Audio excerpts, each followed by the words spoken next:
Hello दोस्तों, नमस्कार। SM किसी चैनल में मैं आप सभी लोगों का दिल से बहुत बहुत स्वागत करता हूं। दोस्तों, इस वीडियो में हम लोग बात करने वाले एक बहुत ही इंटरेस्टिंग डेटा के बारे में। और आप सभी लोगों को पता है, जो भी डेटा होते हैं, ठीक है, आपको एक चीज़ें बताती है कि एग्जैक्टली देश में क्या हो रहा है करके, ठीक है। और जो भी चीज़ होती है, देखो, उसका इंटरप्रिटेशन आपको प्रॉपरली समझ में आना चाहिए कि बिटवीन द लाइन्स क्या लिखने की कोशिश यहाँ पे की जा रही है। एंड जो भी यहाँ पे चीज़ें होती है ना दोस्तों, याद रखना, हमेशा लॉन्ग टर्म के लिए होती है। जिसको ये चीज़ समझ में नहीं आए ना, जिसको शॉर्ट टर्म की बीमारी लग गई ना भाई, वो बाजार में टिकना उसके लिए काफ़ी मुश्किल हो जाता है।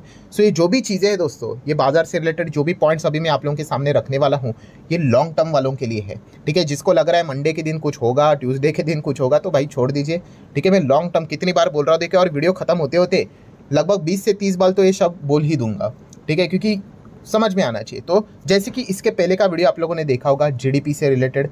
हाँ, जीडीपी मतलब हम लोगों ने जर्मनी से रिलेटेड बातें की कि कैसे वहाँ पे जो उनकी जो जीडीपी चल रही है, एकदम बॉर्डर पे चल रही है, रिसेशन जस्ट अभी उन्होंने बचा लिया खुद को, ठीक है।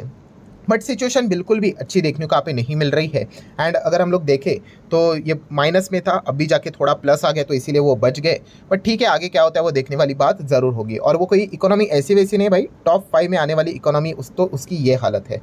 सो दोस्तों, जो इन्वेस्टर होते हैं, इन्वेस्टर को क्या चाहिए भाई, बस इन्वेस्टमेंट करने के लिए अच्छा कोई तो देश चाहिए जिसमें ग्रोथ होनी चाहिए। याद रखना भाई, इन्वेस्टर का सबसे फेवरेट शब्द होता है ग्रोथ। ग्रोथ अच्छी होनी चाहिए। सो अगर हम लोग बात करें अमेरिका में क्या ग्रोथ है, क्या हाँ है, बट एवरेज ग्रोथ चलती है 2-3%। हाँ, बट फिर भी इतनी बड़ी इकोनॉमी के हिसाब से 2-3% मतलब बहुत बड़ी बात है। देन चाइना की बात करें, चाइना में तो भाई ग्रोथ की तो बैंड ही बज गई है, ठीक है। इसीलिए तो मार्केट उनके इतने नीचे आ गए। एंड वो स्टिमुलस पैकेज दिया, इसीलिए थोड़ा सा एक्सपेक्ट किया गया कि भाई ग्रोथ आएगी, इसीलिए तो पैसा वहाँ पे चला गया, ठीक है। वरना स्टिमुलस पैकेज नहीं होता तो भाई कोई पूछता भी नहीं इनको, ठीक है। देन अगर बात करें जर्मनी की हालत खराब, जापान भी हम देख रहे हैं श्रिंक ही होते नीचे नीचे आ रहा है। तो इस टॉप 5 में अगर कोई अच्छी कंट्री है ग्रोथ के हिसाब से, वो कौन है? हमारी भारत ही है, यस। एंड अगर हम हमारा जीडीपी अगर देखेंगे तो आप देख सकते हो 6, 7, 8 ऐसे रेंज में हम लोग को देखने को यहाँ पे मिल जाता है। काफ़ी अच्छा परफॉर्मेंस देखने को मिल जाता है। हाँ, डेफिनेटली हम लोग ओवरऑल जीडीपी की बात कर रहे हैं, अभी कोई पर कैपिटा के हिसाब से अगर बातें करेंगे, हाँ, तो उतनी वो पिक्चर हम लोग को क्लियर अच्छी देखने को यहाँ पे नहीं मिल रही है, ठीक है। तो वो पर कैपिटा वाला जो इनकम का जो डेटा रहता है, वो ये बताता है कि भाई अमीर कितना अमीर हो रहा है और गरीब कितना गरीब हो रहा है। बट ओवरऑल अगर हम लोग बात करें तो हमारा जीडीपी का डेटा अच्छा ही देखने को यहाँ पे मिल रहा है, ठीक है। देन अगर हम बात करेंगे आईएमएफ का डेटा, आईएमएफ के डेटा में भी हम लोगों ने देखा था कि इंडिया से रिलेटेड प्रेडिक्शन उन्होंने काफ़ी अच्छा दिया। अलग अलग प्रेडिक्शंस भी हम लोगों ने देखे हैं, कम ज़्यादा होते रहते, कोई 6 बोलेगा, कोई 6.5, कोई 7, कोई 7.5, ऊपर नीचे होता रहता है। बट येस, एकदम खराब डेटा हमारे देश के हिसाब से जीडीपी का किधर भी देखने को यहाँ पे नहीं मिलता है। देन अगर हम लोग बात करें दोस्तों, तो रिसेंटली टैक्स कलेक्शन का भी डेटा हम लोगों ने यहाँ पे देखा था। कौन सा? टैक्स में भी दो चीज़ें होती है, एक होता है डायरेक्ट टैक्स। डायरेक्ट टैक्स मतलब क्या?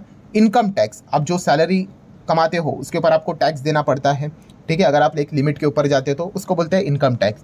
एंड दूसरा अगर हम लोग बात करें जिसको बोलते हैं इनडायरेक्ट टैक्स, ठीक है, जैसे कि जीएसटी और भी अलग अलग टैक्सेस हम लोग को देखने को मिल जाते हैं। कोई भी गुड सर्विसेज अगर आप खरीदते हो, अगर आप बिस्किट का पैकेट भी खरीद के आते हो तो भी आपने वो टैक्स दे दिया, ठीक है। आपको पता नहीं चला बट उसमें वो जुड़ा हुआ था, ठीक है। बिस्किट एक्चुअल में 7 का था, आपने 10 पे कर दिया, मतलब 3 रुपये टैक्स में चला गया। एक रफली ऐसे ही बोल रहा हूँ, तो चीज़ें हम लोग को देखने को मिल जाती है। तो डायरेक्ट टैक्स की बात करो दोस्तों, तो रिसेंटली हम लोगों ने डेटा देखा था कि कैसे डायरेक्ट टैक्स हमारा टोटल रेवेन्यू का 57% के आसपास कंट्रीब्यूशन कर रहा है, जो कि हाईएस्ट है पिछले 14 ईयर्स में।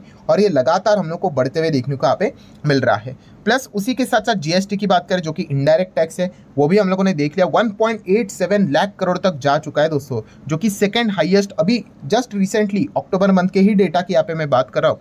इतना कमाल का डेटा हम लोग को देखने को मिल रहा है। ऑब्वियसली टैक्स की हम लोग यहाँ पे बात करें, एंड टैक्स से रिलेटेड अगर हम बात करें तो आप देख सकते हैं जो जीएसटी है, ईयर ऑन ईयर बेसिस लगभग 9% के करीब जंप हम लोग को दिखाते हुए देखने को मिल रहा है। इसमें ग्रोथ देखने को यहाँ पे मिल रही है। अभी टैक्स से रिलेटेड अगर मैं बात करूँ तो जैसे मैंने आप लोगों को एक बेसिक एक चीज़ बताई थी, कैसी होती है बेसिक चीज़, कि आप कमाई करते हो, ठीक है, आपका इनकम होता है, ठीक है। आपका इनकम कितना है?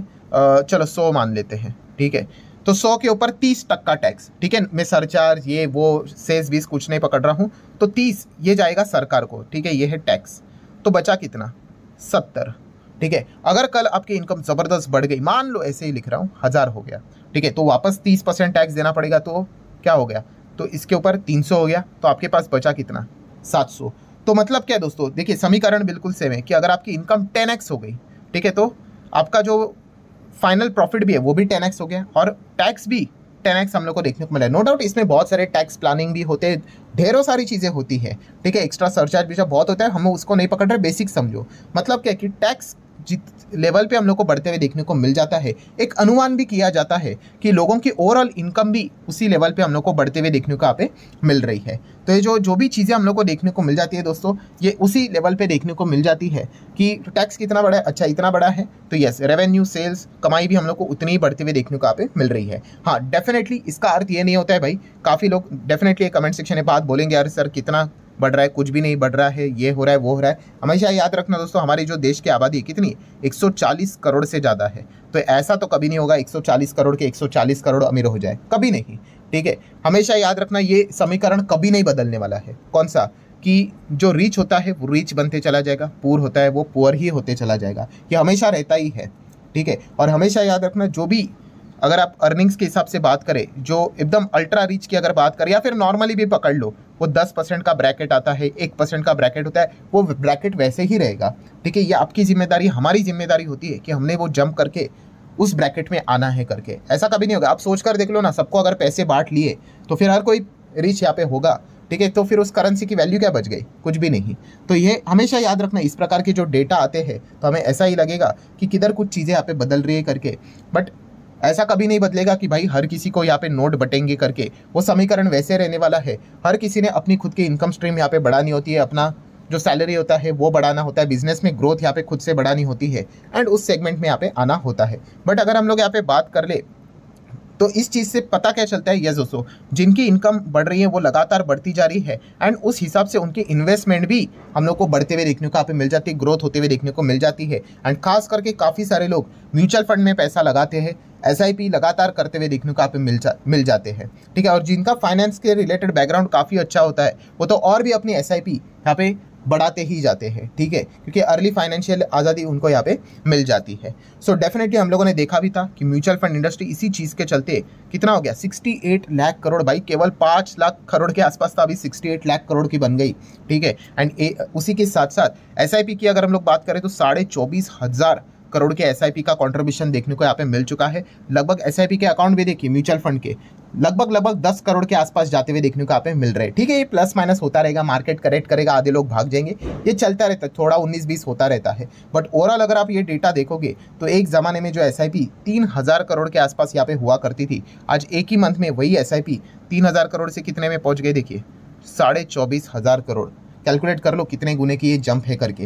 एंड इसी चीज़ के चलते क्या होता है, डोमेस्टिक इंस्टीट्यूशनल के जो हाथ है वो हम लोग को मजबूत होते हुए देखने को यहाँ पे मिल रहे हैं। एंड इसी चीज़ के चलते वो FIs को अच्छी तरीके से टक्कर दे पा रहे। देखिए FIs ने नो डाउट 1.25 लाख करोड़ का माल बेचा है भाई अक्टूबर मंथ में, कोई मजाक नहीं है। बट DIs ने भी आप देख सकते हो 1.25 लाख करोड़ के या फिर 1 लाख करोड़ के आसपास का माल खरीदा ही, जितना उन्होंने बेचा ऑलमोस्ट उतना ही खरीदा है। मतलब क्या है दोस्तों, पहले इतना ज़्यादा DIs की ताकत नहीं थी, ठीक है, क्योंकि उतना पैसा ही नहीं था उनके पास, तो सोच समझ कर ही लगाना पड़ता था। तो FIs जैसे खरीदेंगे बेचेंगे, पूरा बाजार वैसे ही चलता था। अभी आप भी कहोगे कि सर इतना तो माल उन्होंने बेचा इसलिए तो टॉप से गिरा, डेफिनेटली गिरा, बट कितना गिरा भाई, 5-6% यहाँ पे गिरा है भाई। लाख करोड़ बेचने के बाद 5-6-7% यहाँ पे गिरा है, ठीक है। तो मतलब आप अंदाज़ा लगा सकते हो कि अगर DIs के पास पैसे नहीं होते तो ये शायद से 10% के भी नीचे चला जाता। तो ये चीज़ें हम लोग को देखने को मिल रही है। क्या देखने को मिल रही है कि DIs के हाथ लगातार मजबूत हो रहे हैं और ये भविष्य में लगातार यहाँ पे मजबूत होंगे। इस प्रकार के जो डेटा हम लोग को पता चल जाते हैं कि कैसे ज़्यादा टैक्स कलेक्शन इस इनडायरेक्टली हम यही कह सकते हैं कि लोगों की कमाई भी उसी लेवल पे हम लोग को ज़बरदस्त तरीके से बड़े लेवल पे देखने को यहाँ पे मिल रही है। यही सबसे बड़ा कंक्लूजन है। एंड कंक्लूजन मतलब क्या है दोस्तों, कि लॉन्ग टर्म के हिसाब से जैसे मैंने कहा कि अगर कोई लॉन्ग टर्म का विचार कर रहा है तो यस, हमारा मार्केट, हमारा जो देश है, हमारा जो बाजार है वो ज़बरदस्त तरीके से स्ट्रांगली परफॉर्मेंस यहाँ पे लॉन्ग टर्म में करता रहेगा, ठीक है। काफ़ी लोग आते हैं डायरेक्टली जापान का मार्केट ओपन करते हैं और बोलते हैं इतने सालों तक चला ही नहीं करके।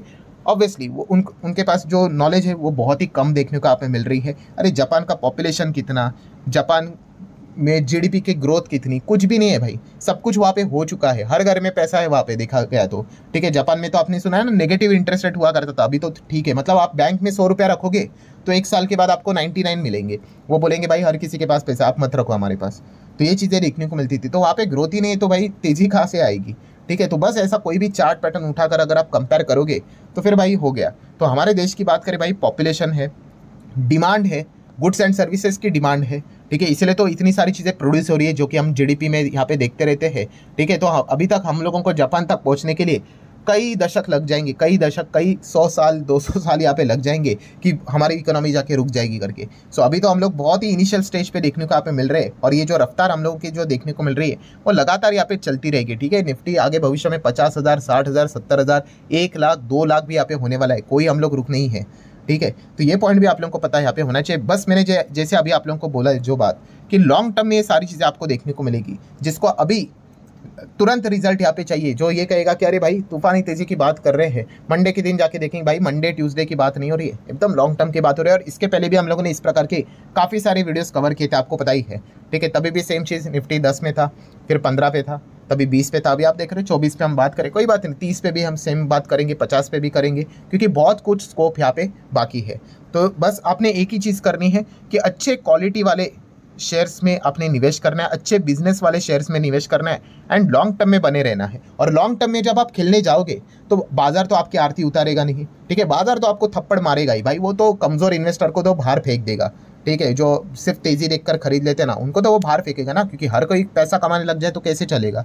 सो जिनका लॉजिक क्लियर है, जिनका एंट्री प्रॉपर है, जिनको बिजनेस लेवल पे B=B का फॉर्मूला वो फॉलो करते हैं, बिजनेस देखकर बाय करते हैं, ऐसे लोग टिक जाते हैं, और ऐसे लोगों को मार्केट लॉन्ग रेंज में रिवॉर्ड भी देता है। पर जो इन चीज़ों को स्किप करते हैं, बस स्टॉक जो भाग रहा है उसके पीछे भागेंगे, वो नीचे आएंगे, वो चले भी जाएंगे। तो ये पॉइंट भी आप लोगों को पता होना चाहिए। सो आशा करता हूँ दोस्तों ये वीडियो हेल्पफुल लगा होगा, चाहो तो लाइक एंड शेयर कर सकते हो। मिलते हैं नेक्स्ट वीडियो में, तब तक के लिए बाय बाय।